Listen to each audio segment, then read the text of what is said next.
안녕하세요. 커피앤톡입니다. 오늘도 와주셔서 감사드리고요. 바로 사연 읽어보겠습니다.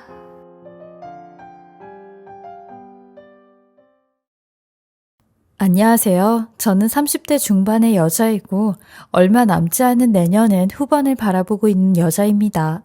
제 사연을 누구에게도 속 터놓고 얘기해 본 적이 없는데 마음의 병이 생길 것 같아 이렇게나마 익명으로 사연을 보내봅니다.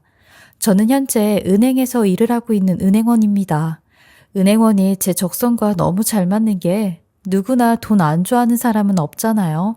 근데 저는 특히나 돈을 좋아했어요. 어렸을 때부터 돈을 좋아해 어린 나이에도 안 쓰는 물건은 죄다 중고로 팔거나 좋은 물건을 값싸게 사서 돈을 조금 더 붙여 다시 팔곤 했죠. 이런 제 모습에 저희 부모님은 나중에 커서 장사꾼이 될 거냐고 했는데 그것보단 좀 안정적인 직업이 좋아 은행원으로 취직을 했어요. 은행원으로 취직을 하면 그렇게 좋아하는 돈을 매일같이 만지고 매일같이 보면서 행복할 줄만 알았는데 10년째 이 일을 하고 보니 신물이 다 나더라고요. 그리고 사람 상대하는 것에 지쳐 누굴 만나고 싶단 생각도 안 하고 하루하루 직장에서 잘리지 않기 위해 고군분투하며 살았어요. 그러다 보니 자연스레 결혼 생각도 없어지더라고요.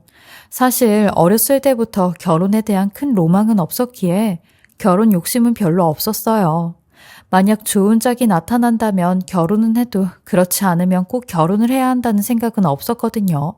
그냥 결혼보다는 혼자서 월급 받아 돈 모으는 재미로 살았던 것 같아요. 혼자 사는 것도 저는 재밌더라고요.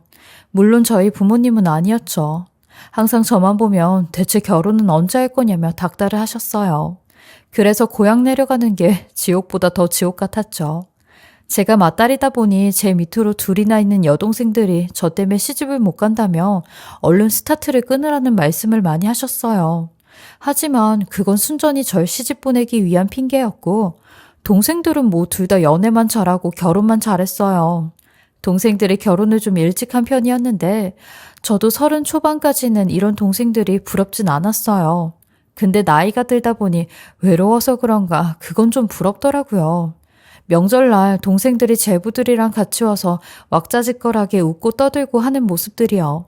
그래서 그때부턴 결혼을 좀 하고 싶다는 생각이 들었어요. 하지만 제가 결혼하고 싶다고 한들 하늘에서 남자가 뚝 떨어지는 것도 아니고 이미 나이는 나이대로 먹어서 남자 만나기는 좀 힘들더라고요. 차라리 연애라도 좀 하고 있을 걸 이런 생각도 했었네요. 이제와 이런 후회를 하는 게 정말 바보 같은 짓이었어요. 사실 제 나이쯤 되면 이미 괜찮은 남자들은 다들 장가를 가거나 여자친구가 있었고 심지어는 한번 갔다 온 사람들도 있었어요. 게다가 남자 소개받는 것도 어려웠던 게 제 나이가 누굴 소개받을 만한 나이가 아니었으니 소개를 시켜달라고 말하는 것도 좀 민폐더라고요. 이번 생은 노처녀로 마감을 해야 하나? 라고 살던 중 제 앞에 아주 괜찮은 사람이 한 명 나타났는데 하늘도 저를 불쌍하게 생각했는지 저한테 과분한 남자가 나타난 겁니다. 제가 지방에서 올라와 타지 생활을 했었는데 살던 원룸이 계약이 만료되면서 직장이랑 좀 더 가까운 곳에 방을 얻어보려고 직장 근처 부동산에 간 적이 있었어요. 근데 거기서 중개인으로 일을 하고 있는 남자 직원이 제게 엄청난 호의를 베풀더라고요. 처음 만남에 정말 별별 얘기를 다 했었는데 집 보러 가선 보라는 집은 안 보고 웬 대화만 하고 왔어요. 거기 부동산 사장님도 먼저 퇴근을 하면서 우리 김 실장이 사람이 참 좋아요. 잘 알아두면 괜찮은 사람이에요. 라며 천천히 얘기들 나누고 가시라고 하는데 그 김 실장이란 사람은 저보다 나이가 4살이 많은 사람이었고 아직 미혼이라는 정보까지 알게 되었어요. 무슨 말 끝에 본인도 혼자 사는데 집 구하는 거 정말 어렵다고 했었거든요. 그 사람은 인물도 훤칠하니 남자답게 생겼고 키도 좋기 180은 되어 보이는 여자들이 딱 좋아할 만하게 생긴 이미지였어요. 말솜씨도 얼마나 능수능란한지 저도 대화를 하면서 빨려 들어가더라고요. 속으로 이 남자 여자들 꽤나 울리고 다녔겠다 라고 생각하는데 이 남자 말에 고개를 끄덕이는 저를 볼 수 있었죠. 노처녀로 나이가 들면서 남자가 무척 그립긴 그리웠나 봐요. 웬만해선 저도 직업이 사람 상대하는 일을 하기에 상대방한테 기베끼는 일은 거의 없었는데 이 사람은 좀 다르더라고요. 그렇게 저희는 그날 술까지 한잔하며 서로 연락처를 주고받고 약속을 잡아 다음에 한 번 더 만나자는 얘기를 하게 되었어요. 그 사람은 제게 먼저 저 사실 원래 이런 사람 아닌데 현지 씨 처음 보자마자 너무 마음에 들어서 저도 모르게 너무 가벼워 보이는 행동을 한 것 같아요. 처음부터 너무 직진남처럼 보여지는 것 같아 좀 걱정인데 다음번엔 좀 더 진중한 모습 보여드릴 테니까 다음에 한 번 더 만나보실래요? 라고요. 저 또한 이 사람의 말에 어차피 집 계약하려면 계속 만나야 되는 거 아닌가요? 라고 대답을 했네요. 그렇게 저희는 연애를 시작했는데 30살이 넘은 남녀가 하는 연애는 좀 달랐어요.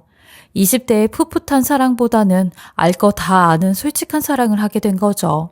그리고 연애를 할수록 이 사람에 대해 더 많이 알게 되었는데 외적인 이미지와는 다르게 성격 자체가 참 진중하고 똑똑한 사람이었어요. 부동산 사장님도 맨날 절 보면 이 사람 칭찬을 입에 마르도록 했는데 그 이유를 알 것만 같았죠. 부동산 사장님은 매번 제게 우리 김 실장이 아무나 안 만나. 아니 나도 몇 년 동안 우리 김 실장하고 일을 해왔지만 아니 진짜 현지 씨가 처음이었다니까.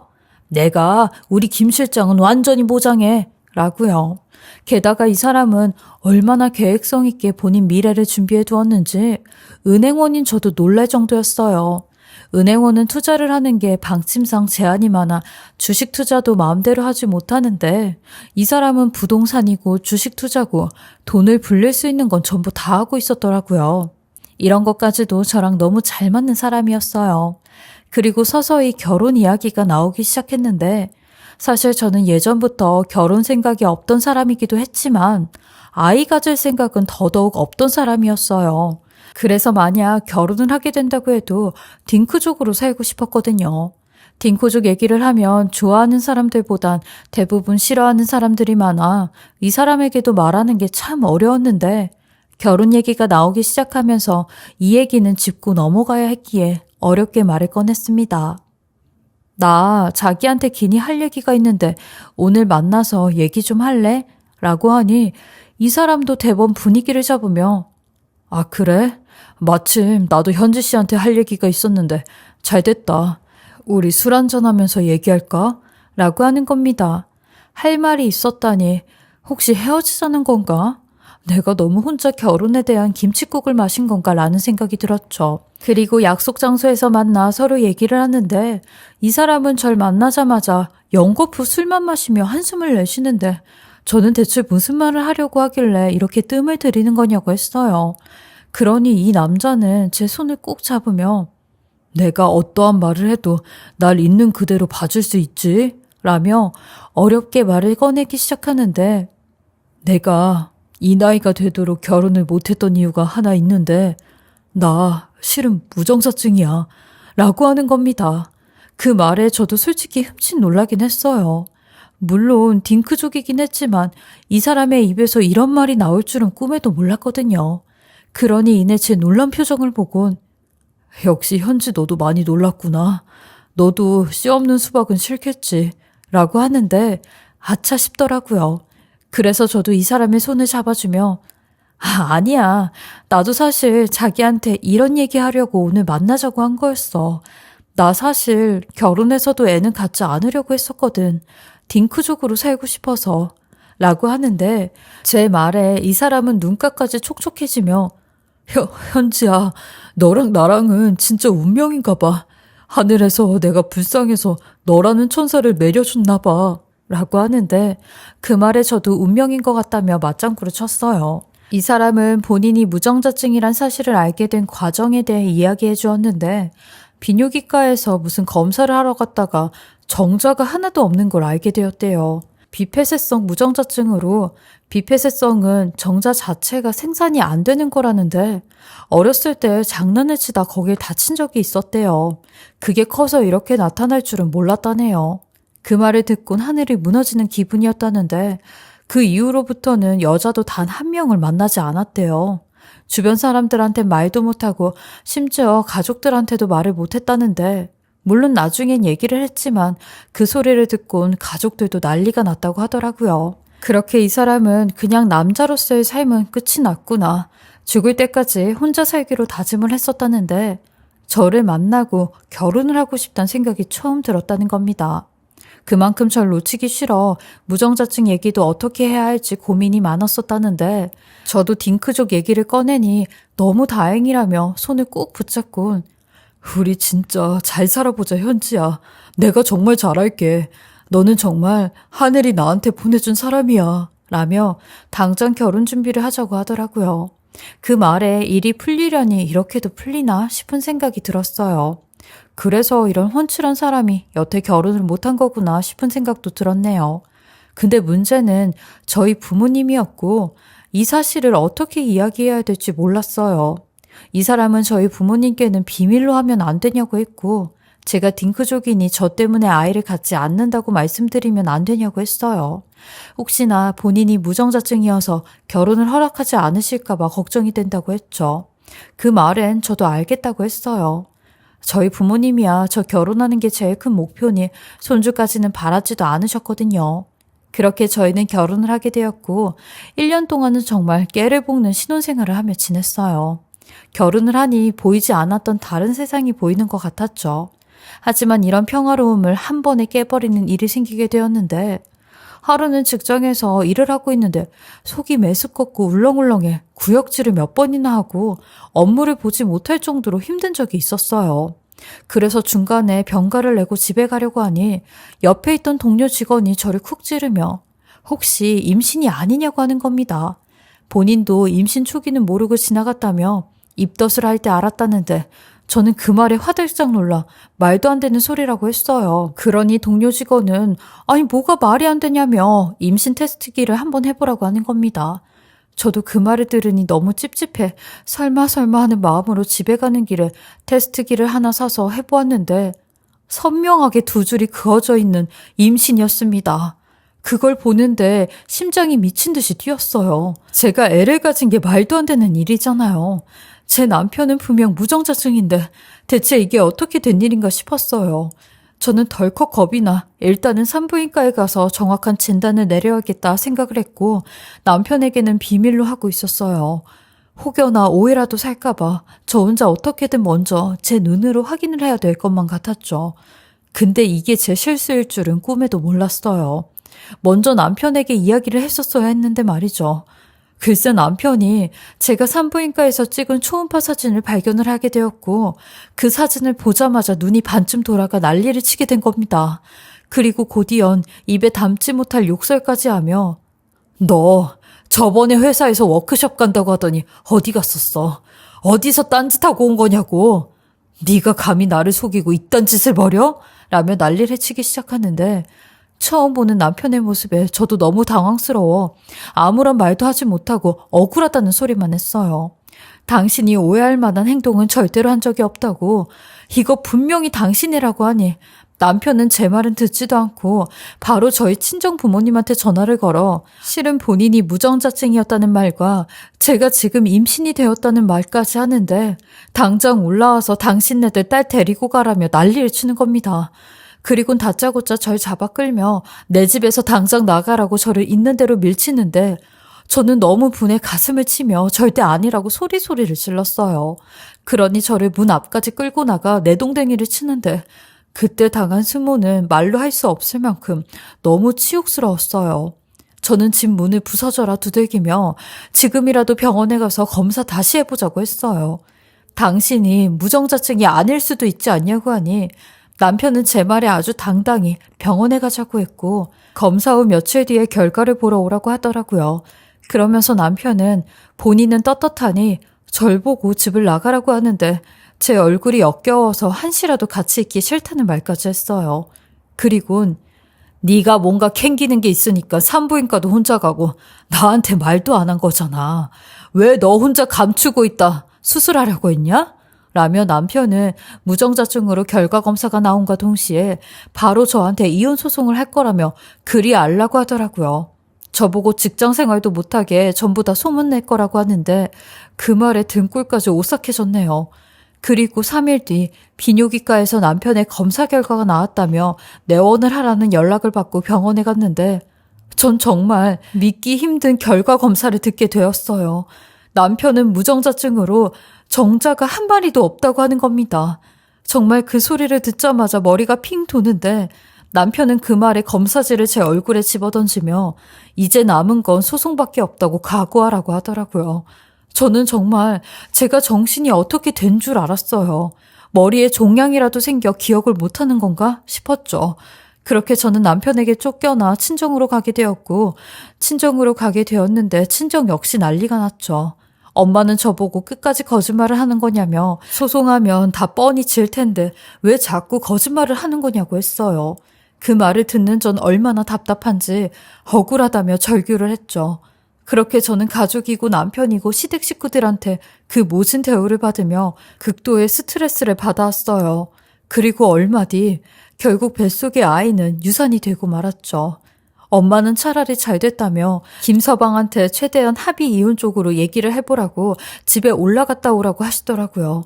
소송하면 100% 저만 손해니 얼른 가서 잘못했다고 싹싹 빌고 오라는데 저 또한 너무 억울하지만 그럴 수밖에 없는 궁지로 몰리게 된 거죠. 그래서 남편이 혼자 있는 신혼집을 찾아갔어요. 가서 죽이 되든 밥이 되든 빌고 또 빌어 소송은 취하해달라고 할 참이었거든요.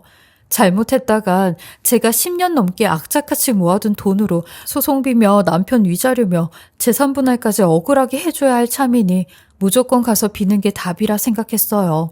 이건 뭐 너무 완벽한 증거가 있으니 제가 무조건 밀리는 상황이었어요. 게다가 뱃속에 있던 아기까지 유산이 되면서 저는 가장 중요한 증거가 사라진 거고 100% 불리한 상황이 된 거죠. 남편에게 이렇게 하는 길이 제가 사는 길이라 생각했습니다. 어차피 이혼은 정해졌으니 돈이라도 좀 막아보려고 했던 거죠. 그렇게 신혼집에 도착해 집 비밀번호를 누르니 다행히 비밀번호는 그대로였고 집 안에 들어가 보니 남편은 퇴근을 했는지 거실엔 흔적들이 널브러져 있었어요. 안방에선 TV 소리가 들렸고요. 보아하니 씻고 자기 전에 TV를 보는 것 같았죠. 저는 조용히 남편을 부르며 안방문을 열었어요. 그리고 보게 된 충격 장면에 말이 안 나왔습니다. 아니 세상에 안방 침대 위에 2명의 여자아이들이 대자로 누워서 자고 있는데 딱 봐도 둘 다 7살은 좋게 넘어 보이는 애들 같았어요. 저는 이 아이들을 보자마자 남편이 뭔가 숨기는 게 있다고 생각이 들었고 현관문으로 가서 제 신발을 챙겨 남편이 올 때까지 장롱 속에 숨어 기다리기로 했습니다. 그리고 남편의 말소리가 제대로 녹음이 될 수 있게 TV를 끄고 핸드폰을 손에 쥐고 있었죠. 그 후 얼마나 지났을까요? 한 3, 40분 뒤에 현관문 번호키 눌리는 소리가 들려왔고 이윽고 어떤 여자의 까랑까랑한 목소리가 들리기 시작하는데 그러게 내가 좀 진작 묶으라고 했잖아. 아우 진짜 아주 아슬아슬하게 묶는 바람에 무정자라는 건 밝혀도 그 여자가 애 낳으면 친자검사에서 네 애라는 거 밝혀질 텐데 이제 어떡하냐고 라고 하니 그 말에 남편이 소리를 지르며 아이 좀 가만히 있어봐. 가뜩이나 나도 골이 터질 것 같으니까. 아니 결혼하고 얼마 안 돼서 저렇게 빨리 임신이 될 줄 누가 알았냐고. 아 나도 그 전에 묶으려고 했는데 내가 원래 실수를 안 하는 사람인데 그게 임신이 되냐고. 그래서 나도 그날 좀 찝찝해서 바로 다음날 가서 묶은 거 아니야. 그래도 일단은 묶어서 내가 무정자증이라는 거 확인은 됐으니까 그나마 다행이지. 근데 그 뱃속에 있는 애는 어떡하냐고 라고 하는데 그때 남편 놈은 제가 유산이 됐다는 건 모르는 상황이라 저런 소리를 했는데 지금 유산이 된 게 문제가 아니라 남편 놈이 누군지 모르는 여자와 하는 저 대화가 문제였죠. 그 둘의 대화는 전부 다 저를 속이려고 작정하고 거짓말을 한 거 아니냐고요. 게다가 저 침대에 있는 애들은 누구고 같이 대화를 하는 저 여자는 누군지 당장이라도 장롱 밖에 나가 그 인간들 사단을 내버리고 싶었지만 저는 끝까지 대화를 듣고 녹음을 해 증거를 확보해야 했어요. 그리고 나서 박살을 내야겠다 생각했죠. 근데 남편놈 아주 인간 쓰레기 말종이었던 게 그 여자에게 그러더군요. 야, 일단은 있어봐. 걔 뱃속에 있는 애가 잘못되기만을 기다려야지. 그래서 나도 저번에 일부러 걔를 있는 대로 끌고 바닥에 내치고 그랬다니까. 근데도 끄떡없더라. 라고 하는데 그 말을 듣고는 눈물이 다 났어요. 저는 아무것도 모르고 남편놈에게 있는 대로 속아 무참히 피해를 입고 있었으니 말이죠. 그렇게 남편놈과 그 여자는 계속 대화를 이어나갔는데 알고 보니 그 여자는 남편놈과 사실혼 관계로 동거를 하고 있는 사람이었고 침대 위에 자고 있는 저 애들은 남편이 낳아놓은 딸들이었죠. 남편놈은 제가 아닌 다른 마누라한테 아무 걱정 말라며 이번에 작업 잘 마무리해서 이혼할 때 재산분할 절반 이상 하고 위자료도 있는 대로 뜯어내서 한국을 뜨자고 하는데 이 말에는 저도 더 이상 가만히 있을 수가 없겠더라고요. 이 개만도 못한 짐승만도 못한 연놈들을 아주 박살내야겠다 생각이 들었죠. 그리고 장롱에 나와 침대에 가만히 앉아 있었어요. 그러니 남편놈이 밖에서 우리 공주님들은 잘 자고 있나? 한번 들어가서 봐야겠네. 라며 안방에 불을 켜고 들어오는데 한가운데 귀신처럼 앉아있는 절 보곤 고함을 지르며 뒤로 발라당 넘어지더라고요. 그러니 그 여자도 여보라는 소리와 함께 왜 그러냐며 안방으로 들어왔고 절 보자마자 비명을 지르는데 저는 그런 남편놈에게 다가가 왜? 내가 보지 말아야 될 사람들을 이렇게 다 봐버려서 놀래 자빠지지? 라며 남편의 멱살을 잡고 너도 똑같이 당해보라며 바닥으로 내치고 끌어잡아 당기고 난리를 쳤어요. 그러니 그 여자는 절 말리며 그만하라고 이 사람한테 왜 그러냐며 이미 끝난 사이 아니냐고 하는데 저도 그 여자를 잡아 끌며 너도 똑같은 액수 주제에 뭐가 그렇게 당당하냐고 이거 놓으라고 했어요. 네 두 딸들한테도 니네가 얼마나 더러운 짓을 하고 다녔는지 다 말할 거라고 했죠. 그러니 남편놈이 제 앞으로 와서 제 다리를 잡곤 제발 입 다물어 달라며 딸들한테는 말하지 말라고 하는데 참 가증스럽고 역겹더라고요. 지 자식은 저렇게나 아끼고 좋은 것만 보고 좋은 것만 듣게 하고 싶으면서 내가 품었던 몇 주간의 아이는 지 새끼가 아닌 듯 막대했다는 사실에 더 꼭지가 돌아 미친 사람처럼 폭주를 해버렸어요. 니네 둘 다 사기로 고소해버릴 거고 이혼 소송은 내가 너한테 할 거라며 네 새끼들한테도 니네가 어떤 부모인지 다 아주 상세히 말할 거라고 소리를 지르며 발악을 했네요. 그러니 그 두 아이들은 잠에서 깨고 울고불고 지 엄마 뒤로 숨어 무슨 일이냐고 하는데 저는 그 두 아이들의 팔을 붙잡고 니네 부모가 나한테 어떤 짓을 했는지 똑똑히 들으라고 했어요. 그러니 남편놈이 제게 손을 올리는데 저는 그것도 전부 동영상으로 찍고 경찰 불렀습니다. 그리고 남편놈은 그 자리에서 바로 연행이 되었어요. 그렇게 저는 그것들을 신혼집에서 다 내쫓고 난 다음에 문을 끝까지 걸어 잠그고 가슴을 내리치며 엉엉거리고 울었네요. 너무 억울하고 너무 분해 제 인생이 다 망가진 기분이었어요. 그렇게 저는 아주 가까스럽게 누명을 벗을 수 있었고 이혼 소송에서도 승소를 얻어낼 수 있었어요. 그리고 남편놈, 아니 그 쓰레기한테 위자료랑 재산분할까지 6대4로 제가 6을 가지고 올 수 있었죠. 결국 그놈은 지가 설치한 덫에 지가 걸리게 된 꼴이었네요. 왜냐면 저랑 결혼할 때 그놈 명의로 된 아파트가 부부 공동재산으로 되면서 그것도 나눠 갖게 되었거든요. 그놈은 이것까지 6대4로 나눠 가지면 자기가 완전히 빈털터리가 된다고 판사님한테 울먹이며 형량을 좀 다시 조절해달라고 하는데 무슨 말도 안 되는 소리를 하고 자빠져 있다 생각했네요. 이젠 하다하다 판사님한테까지 이빨을 터나 싶었어요. 그렇게 저는 그놈한테 받아올 수 있는 거 싹 다 받아왔죠. 하마터면 제가 완전히 누명에 씌여 독박을 쓸 뻔했는데 정말 조상이 저를 도왔다 생각했어요. 억울하게 저처럼 증거가 없어 피해를 본 사람들의 심정을 뼈저리게 알 것만 같았죠. 저희 가족들 또한 이런 제게 미안하다며 제 말을 믿어주지 못해 절 볼 면목이 없다고 몇 번이고 사과를 했지만 저 또한 이해한다고 하며 넘어갔습니다. 현재 저는 이혼 소송이 끝난 지 8개월 정도가 되어 가는데요. 지난 1년 7개월이 제겐 너무 후회로 남는 기간이었어요. 그렇지만 인생에 큰 교훈을 하나 얻었던 게 정말 결혼은 미친 짓이라는 교훈이었죠. 비록 저와는 다르게 결혼 생활 잘하시는 분들도 많겠지만 저는 정말 최악의 결혼 생활이었어요. 제 기가 막힌 이야기 들어주시고 읽어주셔서 너무 감사하고요. 혹시 결혼을 준비하시는 분들이 계신다면 부디 후회 없는 선택과 신중한 결정하셔서 행복한 삶을 사시길 바라겠습니다. 그리고 인생 선배님들 또한 좋은 가정을 유지하시며 행복만 가득하시길 바라겠습니다. 지금까지 커피앤톡이었습니다. 오늘도 끝까지 함께 해주셔서 감사하고요. 저는 다음 영상으로 또 찾아뵙겠습니다.